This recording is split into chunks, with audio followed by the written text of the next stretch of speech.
Assalamualaikum, salam sejahtera tuan-tuan dan puan-puan. Berjumpa lagi dalam video kali ini. Saya Syaiham Ibrahim, Setiausaha Syarikat Berlesen dari MSIB Corporate Consultancy Sdn Bhd. So, dalam video kali ini, apa topik yang kita nak bincangkan?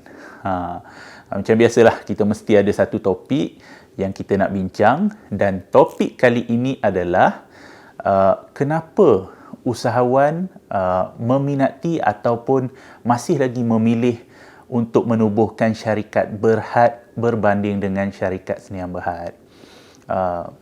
Kalau tuan-tuan ada yang dah tahu ataupun belum tahu, syarikat Berhad ni nak menubuhkan saja pun mahal, nak menguruskannya pun mahal, auditnya pun bukan sebarangan auditor boleh melakukan. Jadi pendek kata, semuanya mahal. Tapi ada lagi usahawan yang memilih syarikat Berhad berbanding dengan syarikat Sdn Bhd. Kenapa? Itu yang kita nak tengok. Itu yang kita nak bincangkan dalam video kali ini. Kita nak tengok apa kelebihan yang ada pada syarikat Berhad ni sampai usahawan lebih berminat untuk menubuhkan syarikat Berhad berbanding dengan syarikat Sendirian Berhad. Secara amnya, syarikat Sdn Bhd dan syarikat Berhad ni mempunyai struktur yang sama. Dia punya akta yang sama, iaitu Akta Syarikat 2016, dan dia punya kelebihan daripada sudut liability yang berasingan, tanggungan yang berasingan di antara syarikat dan juga pemilik pun sama. Jadi syarikat Sdn Bhd dengan syarikat Berhad mempunyai kelebihan yang hampir sama. Jadi kalau dah kelebihan sama, kenapa pilih yang mahal berbanding dengan yang kurang mahal ni? Yang mahal ni syarikat Berhad lah, yang kurang mahal ni syarikat Sdn Bhd. Okey, so saya nak berikan 3 sebab kenapa usahawan masih lagi berminat untuk memilih syarikat Berhad berbanding dengan syarikat Sdn Bhd. Sebab yang pertama ialah syarikat Berhad dia boleh mempunyai pemegang saham lebih daripada 50 orang. Jadi ini menyebabkan usahawan-usahawan yang mana menubuhkan syarikat dan memerlukan modal yang banyak. Modal yang banyak tadi dia nak dapatkan daripada pemegang saham yang ramai, yang lebih daripada 50 orang. Kalau boleh modal tadi boleh dapat daripada pemegang saham yang kurang daripada 50 orang, lebih baik daftar syarikat Sdn Bhd. Tapi ni tak boleh. Dia nak dapatkan modal daripada pemegang saham yang lebih daripada 50 orang. Yang kedua ialah saham boleh dijual kepada orang awam. Okey. Bila kita kata saham boleh dijual kepada lebih daripada 50 orang, maknanya ramai. Jadi bila ramai, tak ada maknanya sekiranya saham itu tak boleh dijual kepada orang awam. Kalau syarikat Sdn Bhd, bezanya, kelemahan syarikat Sdn Bhd. Syarikat Sdn Bhd sahamnya tidak boleh dijual kepada publik.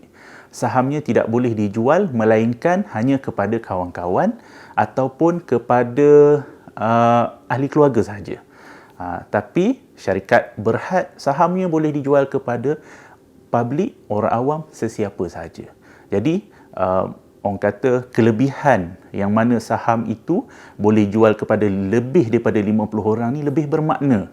Lebih banyak orang boleh beli saham syarikat dan syarikat boleh mendapat lebih banyak modal bagi tujuan menjalankan perniagaan mereka.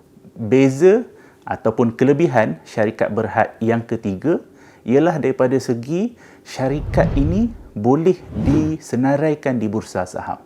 Kita biasa dengar perkataan Bursa Saham Kuala Lumpur, BSKL. BSKL ni dia seumpama satu supermarket yang mana menyenaraikan syarikat-syarikat, saham-saham syarikat untuk dibeli oleh orang awam. Tadi kita dapat tahu bahawa di antara kelebihan syarikat Berhad ni atau bezanya dia dengan syarikat Sdn Bhd ialah sahamnya boleh dijual kepada orang awam. Tapi macam mana cara nak menjual? Di antara kelebihan juga ialah apabila dia boleh disenaraikan di bursa saham, di BSKL. Jadi bila dia boleh disenaraikan di bursa saham, ianya lebih mudah untuk nak dibeli oleh orang awam.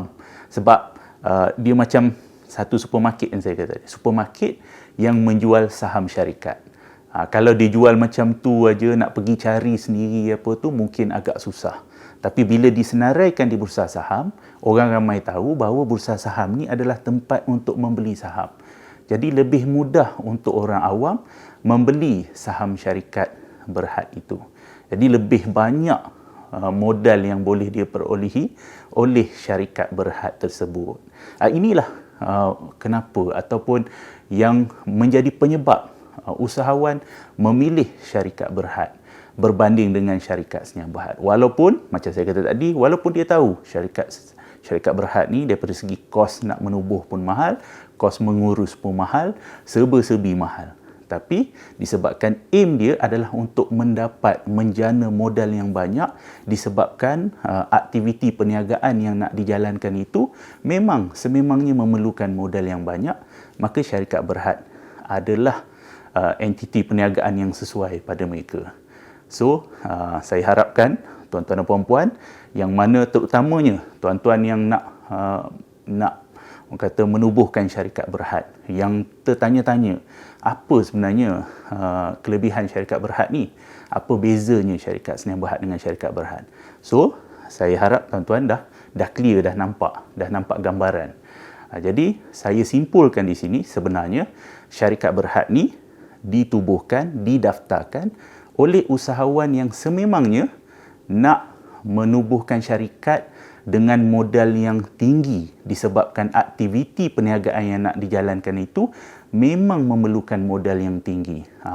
Jadi kalau tuan-tuan dan puan-puan yang sebenarnya nak menubuhkan asal ada syarikat saja dan tak perlu pun modal yang terlalu tinggi, ataupun cukup sebenarnya dengan pemegang saham yang kurang daripada 50 orang, saya cadangkan, apa kata tuan-tuan, mulakan dulu dengan syarikat Sdn Bhd.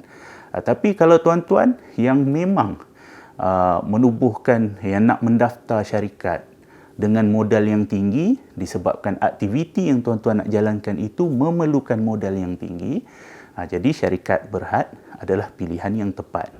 So, saya harapkan perkongsian saya dalam video kali ini memberi penjelasan, membantu tuan-tuan dalam membuat keputusan sama ada syarikat Sdn Bhd ataupun syarikat Berhad. Sehingga berjumpa lagi dalam video yang akan datang. Saya Syaham Ibrahim. Assalamualaikum dan salam sejahtera.